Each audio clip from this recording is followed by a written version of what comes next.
అందరికీ షలోం. ముందు వీడియోలో మనం కొన్ని విషయాలు చూసాము. యోసేపు బెన్యామీనుని పంపకుండా ఆయన దగ్గర పెట్టుకోవడంతో యోధా యోసేపు ఏ విధంగా మాట్లాడుకున్నారు అనే వాటి గురించి యాషారు గ్రంథం నుండి మనం కొన్ని విషయాలు చూసాము. అయితే మరికొన్ని విషయాలు ఇప్పుడు మనం చూద్దాం.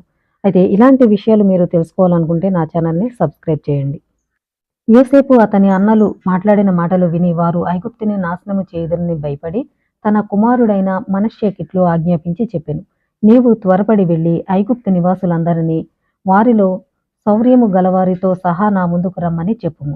వారిని అన్ని రకముల వాయిద్యములను తీసుకుని కాలి బలముతోనూ గుర్రముల నెక్కియు రమ్మని చెప్పుమనగా మనష్షే త్వరపడి లేచి వెళ్ళి అలాగునే చేశాను. యోసేపు వారి అన్నలు మాట్లాడుకున్న మాటలను బట్టి భయపడటం అనేది జరిగింది. ఎందుకంటే దీనా విషయంలో వారు చేసినటువంటి యుద్ధాలు చాలా భయంకరమైనటువంటి యుద్ధాలు వారు చేయడం అనేది జరిగింది. ఈ విషయాలన్నీ కూడా యోసేపుకు తెలుసు.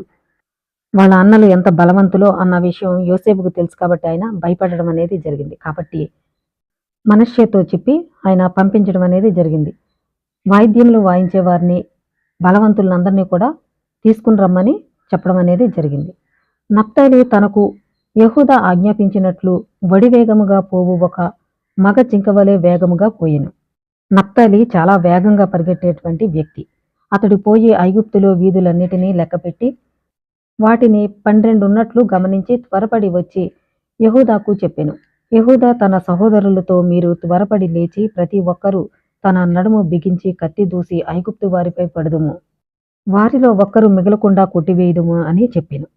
మరియు యోధా, ఇదిగో చూడుడి, నా బలముతో నేను 3 వీధులను నాశనము చేసేదను, మీలో ఒక్కొక్కరు ఒక వీధిని తీసుకుని నాశనము చేయుడి అని చెప్పుచుండగా, ఇదిగో ఐగుప్తు నివాసులందరూ వారి శౌర్యవంతులతో కలిసి రకరకాల వాయిద్యములతో పెద్దగా అరుస్తూ వారి వైపు వచ్చుట చూచిరి. వారి సంఖ్య 500 అశ్విక దళాలు, ముందుగా 10,000 కాల్బలము, 400 మంది కత్తితోనూ ఈటెలతోనూ దెబ్బలాడక కేవలము వారి చేతుల బలముతో పోరాడుచుండిరి.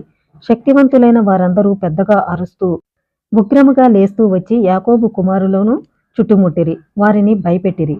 వారి అరుపులు శబ్దములకు నేల కంపించెను. యాకోబు కుమారులను శాంతింపచేయుటకు యోసేపు ఇట్లు చేసెను.